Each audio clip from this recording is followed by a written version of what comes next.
What is this concept of mindfulness? We're going to talk about it tonight. The Dan York State of Mind program is brought to you in part by Lookout Rhode Island and Takeo Comfort Solutions. Now listen, you may have your own thoughts on this concept, practice, study of mindfulness, but Brown University has an entire thing dedicated to it, and the guy leading the charge and the education there has joined us here this evening. Welcome aboard. Nice to have you in on this Wednesday night. There's been a lot going on. Our last two programs have been recap programs, and over the course of the weekend, it's just gotten crazy. It was certainly like the President of the United States to develop some mindfulness. You know why he's in a brawl with Senator Corker is beyond my wildest understanding, and it just doesn't seem to stop, does it? It just doesn't seem to stop. I don't know what kind of political conversation we're going to have here about this, but I think we all could use a little bit of skill set in attaining a more mindful approach to things. And I'm not talking about necessarily being smart. I'm just talking about being, well, you know what? I'm not the expert on this, so we'll fill in the gap. CBS recently put up a little ditty on this. The popularity of meditation and mindfulness has exploded in recent years, but a panel of experts at Brown University says the field is at a critical crossroads where there is too much hype and not enough rigor. Meditation is now being used for everything from depression to addiction, but researchers say dependable scientific evidence is in short supply. This is happening at Brown, and Professor Loucks is here to talk to us about it. I have to tell you, I look at that resting position, yoga-wise, and think to myself, man, I got to get back to that. And I will tell you that I have had a personal. When I get to my yoga classes once or twice a week, I definitely feel better about the way the day or the week is going to go. So I don't know if this is all about yoga, though, specifically. Welcome to the show. Nice to have you. Yeah, thanks. Thanks for having me here. Define it for me, mindfulness. Sure. One of the most common definitions is paying attention on purpose in the present moment, non-judgmentally. So that's John Kabat-Zinn's definition. If we talk to different experts, if they put in their own words, it's usually a little different. If I put it in my own words, it would be, present moment awareness of our thoughts, emotions, and physical sensations, but in a non-judgmental way with like curiosity, acceptance, non-judgmentalness. So. Okay. You good with that? Everybody's good with that? You smile when you say it. You're smiling. Yeah, it's almost as if you get it, you believe in it, but you know that people watching it don't get it and don't buy it. Or maybe I'm misreading your smile. Yeah. No, I think, it's that, the paper that you referred to that was talks about how there's a lack of consensus on the definition of mindfulness in the scientific community right now. And so I think maybe that was part of the smile on my face as we talk to different people. We'll hear, slightly different things, though I think in many ways the big picture is there. It's that present moment awareness of our mind and our body. And it's one thing to be aware, but it's also the quality of that awareness, that element of like non-judgmentalness, acceptance, curiosity. Like I'm a scientist, and so I look to see the data coming in my experience. So if I start my day drinking a cup of coffee, I notice that I get a little more agitated, and I'm a little more likely to have another cup of coffee in the afternoon, and I'm a little more likely to not sleep well at night. And so if I can just notice that in a non-judgmental way, with acceptance and curiosity, I start to really feel the impacts of coffee on my body. I'm sensitive to coffee, not everybody is. And so, after doing that for 10 years, I let go of drinking coffee about 5 years ago. And so that's sort of an example of like how mindfulness might be a little different than just awareness. There's that sort of non-judgmental piece around it of curiosity and acceptance that's really unique and in some ways kind of needed in society these days, where we can kind of be hard on ourselves. All right, so okay. Are we leaning more toward practices that are more commonly known to us like yoga and all that kind of stuff in terms of this mindfulness thing? Are we talking about psychotherapy? Are we talking about both? Are we talking about 6 other things and include a mindfulness situation? When someone says to you, ask you, and I'm going to, what kind of work are you doing at Brown on this in this Mindfulness Center? Right. Yeah. List for me what the components of study are. What are they? Yeah. Yeah, I mean, Brown is a national and even a world leader in studying this stuff. And so we've got folks across various departments across the university, whether it's in the Faculty of Medicine or the School of Public Health or even Department of Religious Studies, you know, looking at this stuff. And so Brandon Gaudiano, for example, in psychiatry is looking at impacts of this mindfulness intervention called acceptance and commitment therapy on psychosis, and actually showing people that are able to stay out of readmission to hospital due to psychosis when they go through these interventions. We've got people like Elena Samarago-Blotcher, who's been looking at implantable cardio defibrillator devices. So these are people that have an arrhythmia. They have an implantable device that goes off that when their heart is in an arrhythmia, it basically resets the heart, gives them a little electric shock that hurts, and it's scary. And it allows them to live, but people can start to live in fear of this thing going off. And so she's implemented this telephone-based mindfulness intervention to help people bring up their self-awareness, to be able to work with their attention control, but also to be able to work with stressors when they come up, whatever they are in their lives, including when this device goes off. And it's been showing some preliminary effects there. We've got, you know, a lot of work going on even on potential adverse effects of mindfulness too. So for folks that go to like a 10-day retreat that doesn't have a lot of support there, not a lot of high quality teaching, but it's free for anybody to go to, they get fed, they can be kind of alone with their thoughts, no speaking, no eye contact. And how does that go if they have a history of trauma, PTSD, and are there ways that we can look into that? You know, the Mindfulness Center is really looking at the full spectrum of the evidence, whether it's ways to help people or ways to be careful. It's embedded within a larger center of epidemiology and environmental health, and I'm an epidemiologist, so like we're all about study design and high quality methods, and we're bringing that. It's one of the main mission statements of our center is doing high quality, methodologically rigorous research on impacts of mindfulness on health, and we're open to many different mindfulness interventions, and members of our team are looking at different types. What questions should I be asking about this? About the center or about mindfulness? Just about the concept. Yeah. Well, you know, a lot of people want to know. Are you always just low key?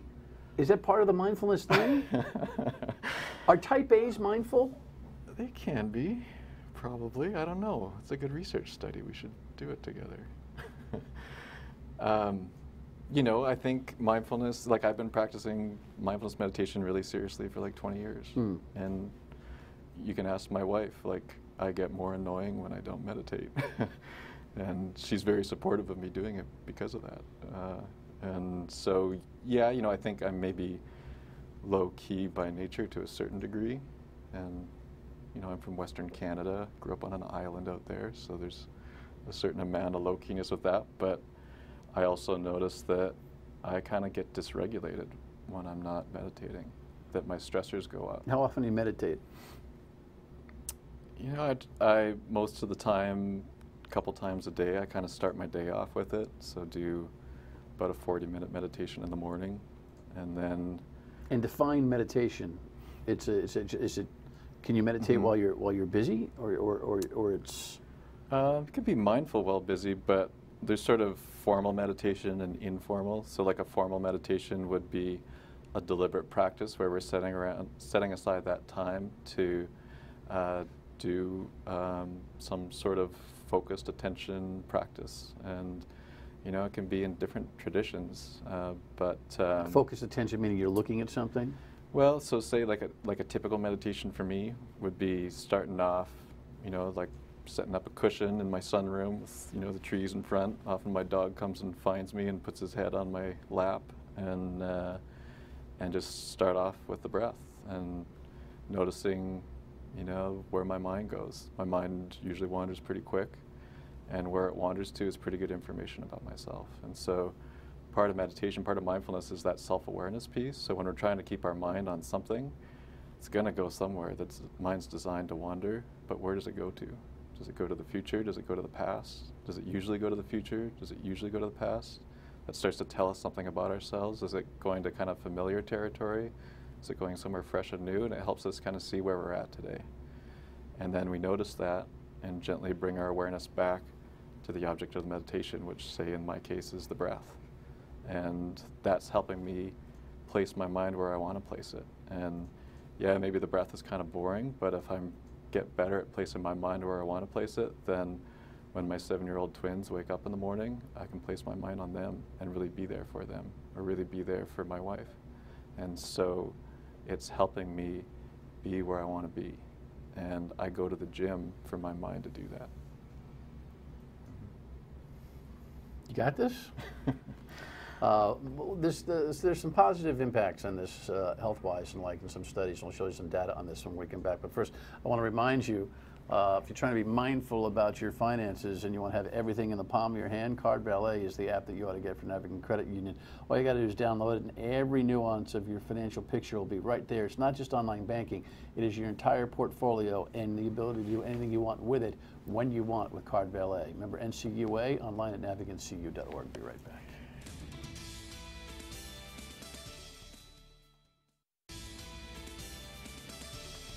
Yeah, it's a little downward facing dog can go a long way. I'll tell you, let me tell you this, you know, mindfulness or whatever, it helps your golf game. Because, you know, when those hammies are tight, it's just, you know, 16th, 17th, 18th hole, not so good, you know, and, you know, a little, yeah, all that stuff. I mean, I would recommend, if you've never taken yoga, the first time I ever went to yoga, it was kind of funny. I ended up in a room full of women at the monastery in Cumberland. It was 15 years ago. And these women were passing wind. And I couldn't stop laughing. I could not stop laughing. And there was no mindfulness or, I mean, I could not stop. It was just survival, just getting through the class. And I left it. And then I went, in the local Y, I've been taking, you know, yoga, and I've been delinquent in the last couple of months. But I do feel that when you take the time for yourself to really actually think about your body, what's tight, what doesn't feel good, and trying to get your mind in a place where you only think about what you're doing right now, it does create some kind of renewed energy and a little bit of solace and calm for the rest of the day. Yeah. Mindfulness? Yeah, I totally agree. I mean, I think Martin Luther King is known for having said once that I have so much to do today that I'm going to spend 2 hours in prayer instead of 1. You know, that we can actually get time back by doing these kind of practices. Is prayer mindfulness? I think certainly things like centering prayer can have a lot of similarities to mindfulness meditation. You know, Time magazine came out with a special issue last year just dedicated to mindfulness, and there was a whole section on different religious traditions and where the mindfulness kind of comes through into them.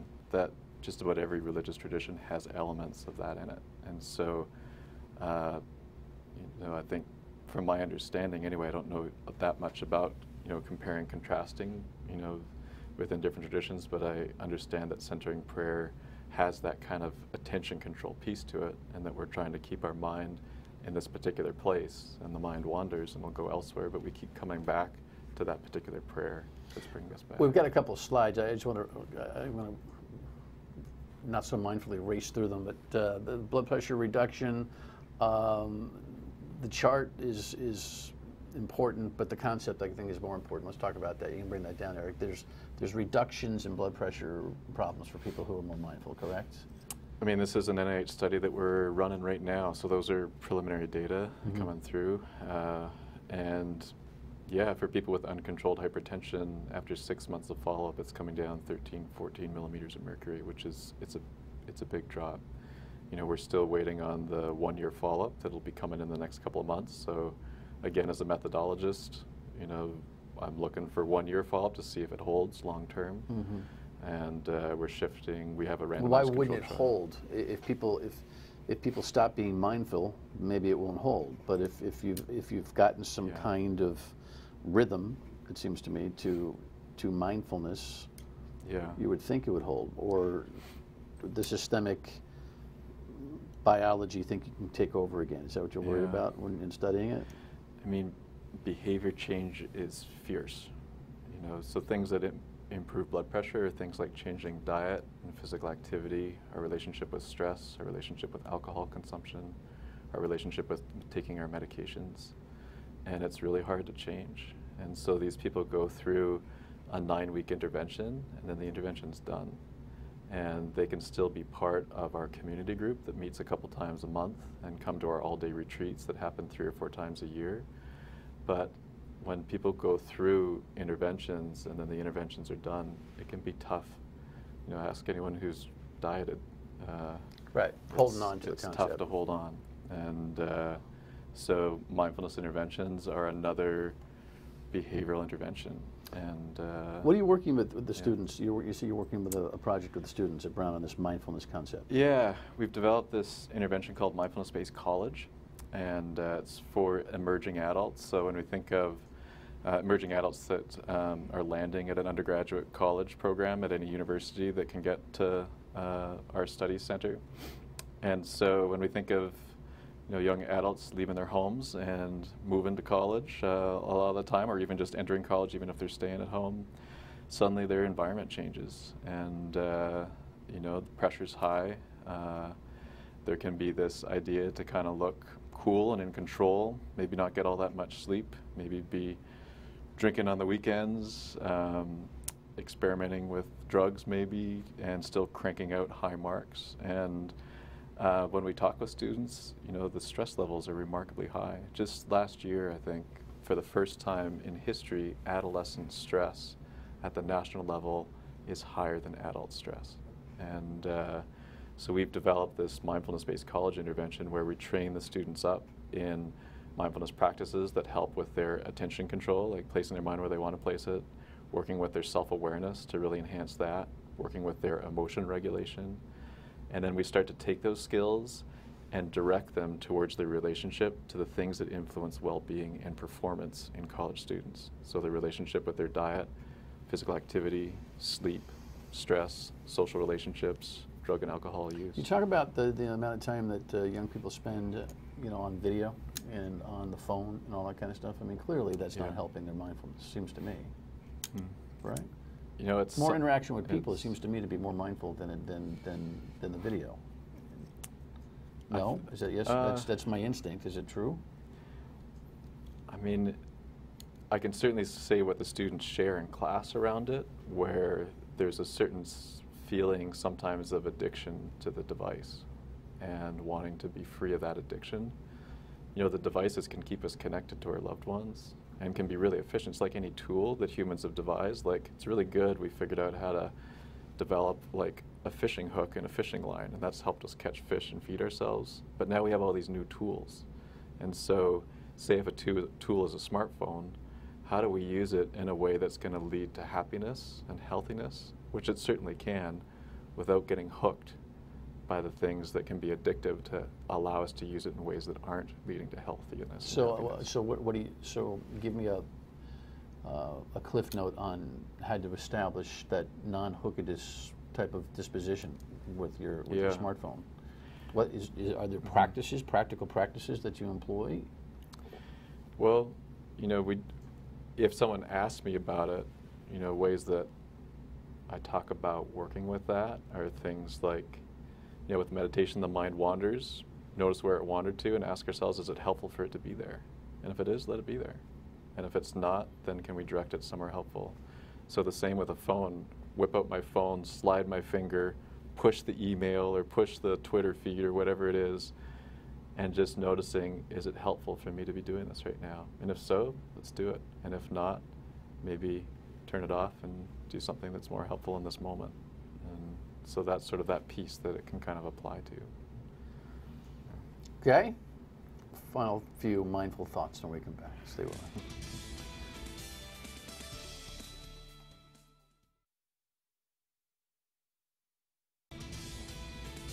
All right, so there are a lot of you that are getting really curious about this conversation. A lot of you are going, what in the hell is going on here tonight? And there's a lot of people between on the spectrum. But this notion of mindfulness, I'm sure, has intrigued most of the audience. I mean, how do you get started with the concept of saying, okay, maybe I haven't been very mindful, or I don't even know what he's really talking about, but it intrigues me.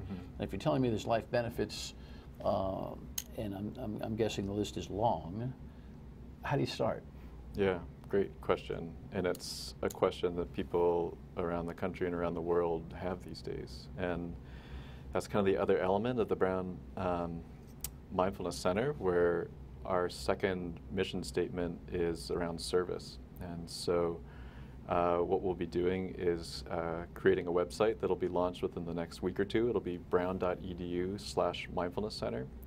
And there we will have a listing of a lot of the evidence-based mindfulness interventionists in the state of Rhode Island and the surrounding areas.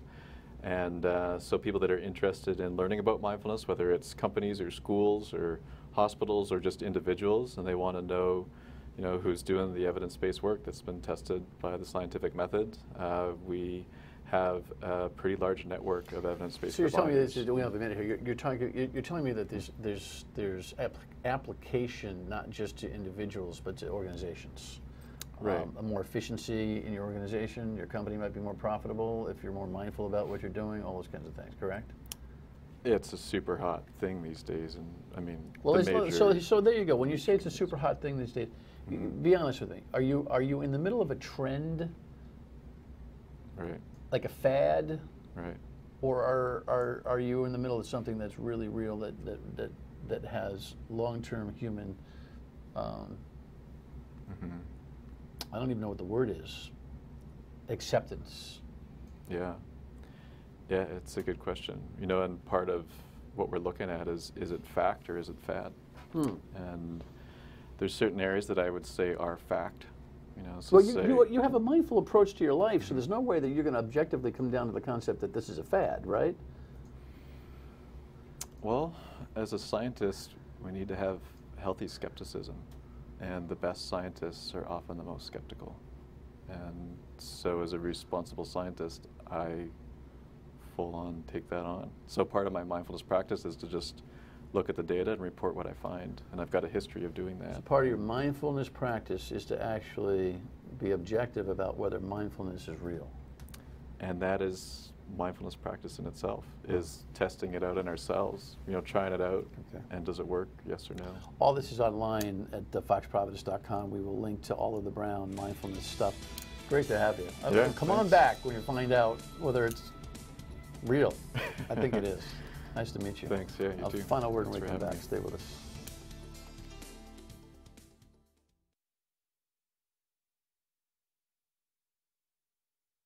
Yes, it was that place in Cumberland where everyone was passing wind. And listen, if you go to yoga and they're passing wind, stay patient. Keep a sense of humor. That's mindful too. I'll see you on the radio tomorrow at 3 on WPR. I got to get out of here. Goodbye.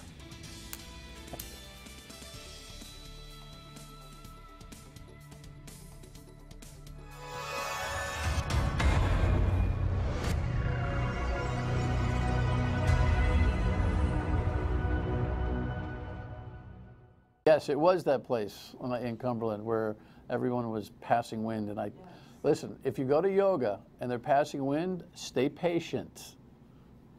Keep a sense of humor. That's mindful too. I'll see you on the radio tomorrow at 3 on WPR. I got to get out of here. Goodbye.